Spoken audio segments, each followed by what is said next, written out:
নমস্কার বন্ধুরা, একান্নবর্তী পরিবারে তোমাদের সবাইকে স্বাগত জানাই। তোমাদের স্বাগত জানিয়ে আজকে আমাদের রান্না শুরু করছি। তো তোমরা আমাদের সাথে দেখতে থাকো, আশা করি তোমাদের অনেক ভালো লাগবে। কী রান্না করছি অবশ্যই তোমরা শুরু থেকে শেষ পর্যন্ত দেখবে।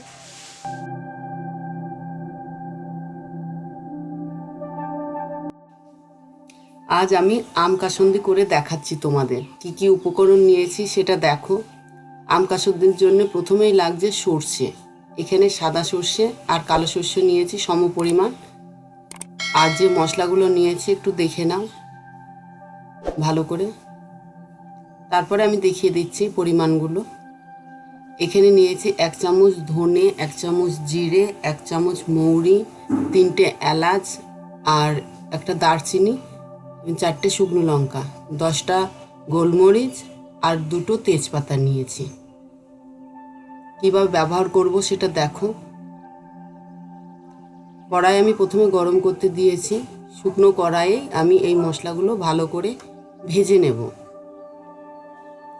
মিডিয়াম ফ্লেম দিয়েছি, দিয়ে তেজপাতা দিয়ে দিচ্ছি আর 4টে শুকনো লঙ্কাও দিয়ে দিচ্ছি। আগে প্রথমে এই দুটো একটু ভেজে নেব।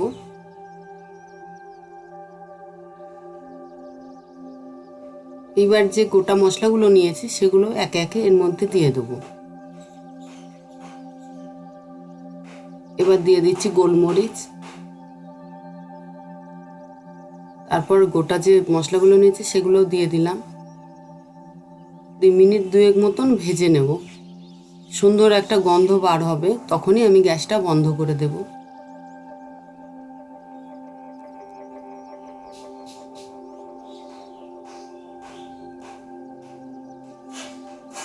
মশলাটা ঠান্ডা হলে আলাদা পাত্রে ঢেলে নেব। ঢালাও হয়ে গেছে, এবার আমি মিক্সচারে এটা গুঁড়ো করে নেব। ঠান্ডা হলেই মিক্সচারে দিও, না হলে কিন্তু গুঁড়ো হবে না। গরম থাকলে গুঁড়োটা হয় না, ঠান্ডা হলে এটা মচমচে ভাব হয়, তাহলে গুঁড়োটা খুব সহজেই হয়ে যায়।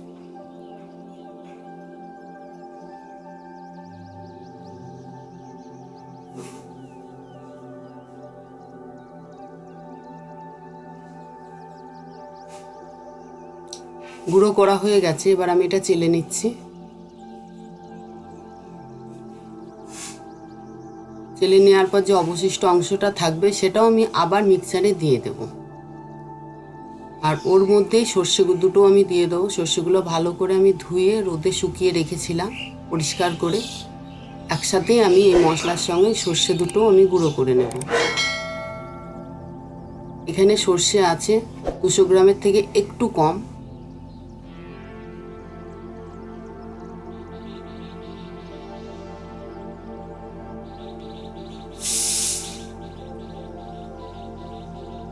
সর্ষেটাও আমার গুঁড়ো করে আনা হয়ে গেছে, এবার আমি ভালো করে চেলে নেব।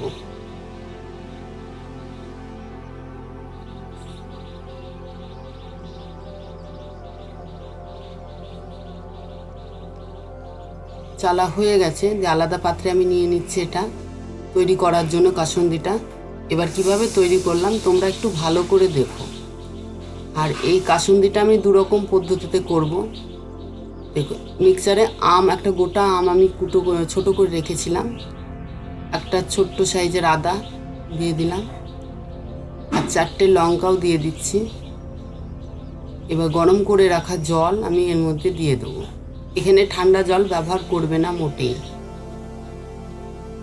আম, আদা, লঙ্কাটাও আমার পেস্ট করা হয়ে গেছে, আমি এটা ওই সর্ষের গুঁড়োর মধ্যেও দিয়ে দিচ্ছি।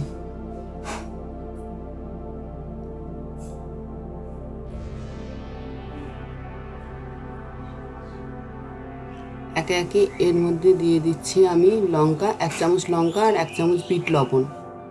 এটা সর্ষে গুঁড়োর মধ্যেও দিয়ে দিচ্ছি। পরিমাণটা ভালো করে তোমরা দেখো। আর এখানে নুন আর হলুদ দিচ্ছি পরিমাণ মতো। নুন এখানে আমি 1 চামচ দিলাম আর হলুদ দেবো আমি 1.5 চামচ।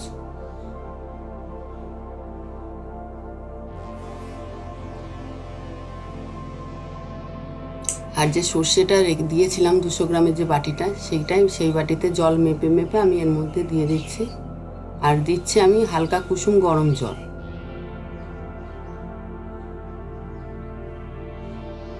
এই বাটির জলটাই দিয়ে আমি আস্তে আস্তে মাখতে থাকবো।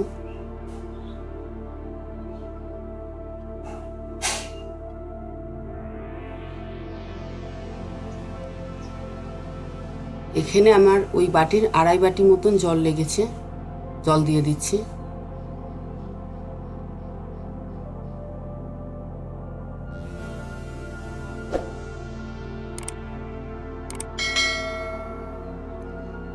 আমার মাখা হয়ে গেছে। এবার আমি আলাদা পাত্রে অল্প পরিমাণ একটু ঢেলে নিলাম, তোমাদের দেখানোর জন্য যে আমি 2 রকম পদ্ধতিতে কাসুন্দিটা করে দেখাবো। এটা আমি বাইরেই করে নিচ্ছি, তাই অল্প পরিমাণ ঢেলে একটু সর্ষের তেল দিয়ে দিলাম। আর 1 ঢাকনা মতন ভিনিগার দিয়ে দিচ্ছি, দিয়ে ভালো করে মেখে নেব। এটাই তোমরা কাঁচাতেই খেতে পারো, এটা আর কিছু করার দরকার নেই। এটা 1 ঘন্টা মতন আমি ঢেকে রেখে দেব। হ্যাঁ, ঢাকা হয়ে গেল। এবার আমি আরেকটা পদ্ধতিতে আসি। কিছুটা পরিমাণ আমি আলাদা করে রেখেছিলাম। কড়াই অল্প পরিমাণ তেল আমি গরম করতে দিয়েছি, সেই কড়াইয়ের মধ্যেই ওই মিক্সচারটা দিয়ে দিলাম, সর্ষে গুঁড়ো যে মিক্সচারটা করেছিলাম সেটা দিয়ে দিলাম। দিয়ে মিনিট 2 মতন নাড়া দেবো, ওই তেলটার সঙ্গে ভালো করে মিশিয়ে নিচ্ছি। তেলটার সঙ্গে কাসুন্দিটা ভালো মিশে গেছে। এখন এই মুহূর্তে আমি 1 ঢাকনা, এখানে 1.5 ঢাকনা ব্যবহার করব, যেহেতু একটু বেশি পরিমাণ। 1.5 ঢাকনা আমি ভিনিগার দিয়ে দিলাম। এই ভিনিগার দেওয়ার জন্যই এই কাসুন্দিটা তোমরা 1 বছর মতন স্টোর করে রেখে দিতে পারো। অল্প অল্প খাবে আর অল্প অল্প রেখে দেবে, দেখবে 1 বছর মতন থেকে যাবে। ফ্রিজে রাখলে তো কোনো কথাই নেই। এটা ঠান্ডা হলে আমি কাঁচের বয়ামে পুরে রাখবো। আর সে আগে যে কাসুন্দিটা করেছিলাম, যেটা কাঁচা, যেটা জাল দিইনি, সেটা একটা কাঁচের পাত্রে আমি ঢেলে রেখে দিলাম। এটা যেহেতু নিচেই হয়েছে কাঁচা, সেই জন্য একটু উপরে সর্ষের তেল দিয়ে দিলাম, যাতে এটা ভালো থাকে। দিয়ে ঢেকে রেখে দিলাম। আর যেটা আমি জাল দিয়ে বানালাম সেটা ঠান্ডা হয়ে গেছে। এবার আমি কাঁচের বয়ামের মধ্যে ঢেলে নেব, দিয়ে 1 দিনের মতন এয়ারটাইট করে রেখে দেবো। 1 দিন পর থেকে আমরা খেতে থাকবো। দেখো ঘনত্বটা এই রকমই হবে, তাহলে খেতে খুব সুন্দর হয়। বেশি পাতলা হলেও খাওয়া যায় না, আবার বেশি গাঢ় হলেও ভালো লাগে না। আজকে আমি যে কাসুন্দিটা তোমাদের বানিয়ে দেখালাম, এটা বাড়িতেই তোমরা খুব সহজভাবেই বানাতে পারবে। আর প্রথমে যে মশলাগুলো ব্যবহার করলাম সেটা তোমরা ব্যবহার করবে, দেখবা পারফেক্ট কাসুন্দি তৈরি হয়ে যাবে।